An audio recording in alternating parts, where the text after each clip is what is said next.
Veja, por exemplo, abra comigo em Apocalipse 13, ele corrobora o que eu estou dizendo. Apocalipse 13, último livro, rapidinho.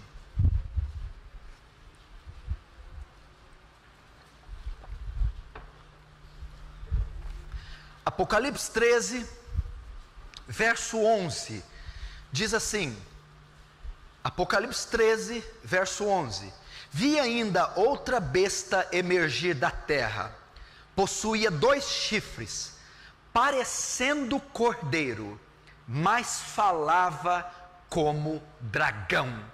Até aí, olhe para mim. João está tendo a visão aqui do Apocalipse na ilha de Patmos. No capítulo 13, ele vai ter a visão da besta, do anticristo. Ele vê a primeira besta que surge do mar. A segunda besta, ele vê surgindo da terra. A primeira besta pode ser um sistema militar, que vai ter como seu cabeça o anticristo. A segunda besta, a interpretação que pode ser, é uma figura religiosa. E ele dá características dela aqui, é a mesma característica dos falsos profetas. Vi outra besta emergir da terra, que possuía 2 chifres, parecendo um cordeiro. Parecia cordeiro.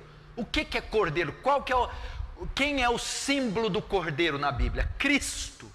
Parecia cristão, parecia evangélico, parecia pio, parecia sacro, mas quando falava como dragão. Ou seja, o falso profeta tem aparência, exteriormente se parece com Cristo, a sua igreja, os seus hinos, o seu modo de cultuar. Mas como você descobre que é falso? Ele tinha vestes, liturgia, exterior de um cordeiro. Tem todos os componentes de uma igreja, todos os componentes de um cristão, todos os componentes de um pastor. Mas como você sabe que ele é um falso profeta? Na hora que ele fala, é pelo seu ensino, a sua doutrina, a sua pregação. Tinha pele de ovelha, mas falava como dragão. A sua doutrina é de demônio, a sua ensino é uma heresia. Jesus disse que assim eles serão. Você não descobre eles pelos sinais que eles fazem, porque a Bíblia diz aqui que ele fazia sinais, exerce toda a autoridade da primeira besta na sua presença e faz com que a terra e seus habitantes adorem a primeira besta. Verso 13, também opera grandes sinais, de maneira que até fogo faz descer do céu. Você que fica impressionado com sinais, principalmente no meio pentecostal, adora sinais, curas, milagres, sinais. Aqui a besta que está aqui, fazia sinais, fazia prodígios. Pastor, está tendo sinais, é só você ver a TV, curas, vomitam câncer, nascem olhos, ressuscitam, prosperam, prodígios, sinais. Pois é, a besta faz sinais, Satanás faz sinais. Sinais não podem nos impressionar, e sim doutrina. Parecia cordeiro, tinha vestes de cordeiro, fazia prodígios e sinais como cordeiro, mas hora que abria a boca, era um dragão.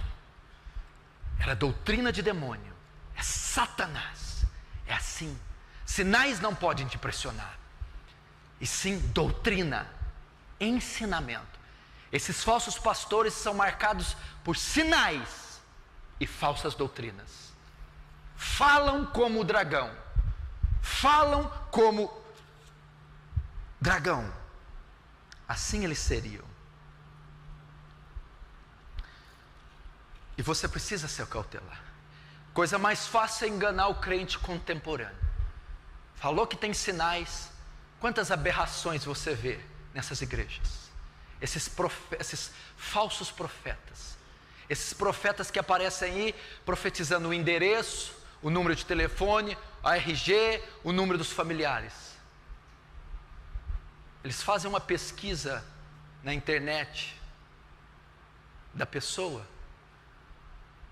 da igreja a qual ele vai pregar, ele decora a ficha da pessoa e chega diante da congregação descrevendo o perfil da pessoa, dizendo que é profecia, que foi o Espírito Santo. Lobo! Falso profeta! Mentira! Que propósito o Espírito Santo tem de adivinhar o RG de alguém? Isso traz glória para Deus? Conforma alguém à imagem de Cristo? Faz o reino de Deus avançar? Ainda que isso fosse verdade, que propósito o Espírito Santo tem de dar a um profeta o poder de adivinhar o endereço dele? É isso que eles fazem.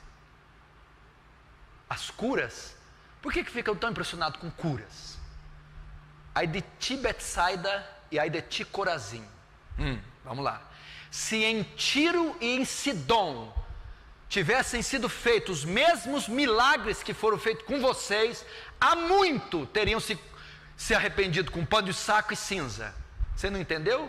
Ai de ti Corazim e Betsaida, duas cidades pagãs. Jesus operou inúmeros prodígios em milagres naquela cidade. Alguém foi salvo? Ninguém. Você está entendendo? As pessoas ficam tão entusiasmadas com curas, com milagres, com prodígios. Jesus fez em Corazim e Betsaida. Ele disse: se eu tivesse feito os mesmos milagres em Tiro e Sidom, que eram outras cidades pagãs, eles teriam se convertido, mas vocês não. Então, milagre pelo milagre, meu amigo. Eu vou repetir, já disse, o maior milagre é Deus pegar um pecador, filho de Adão, corrompido nos seus pecados, morto nos seus delitos, e transformá-lo numa nova criatura, que vive em santificação, que vive para a glória dele, mantê-lo santo no mundo, e depois resgatá-lo desse mundo e levá-lo em glória. Esse é o maior milagre. Um pecador morto nos seus pecados, ressuscitado para andar em novidade de vida.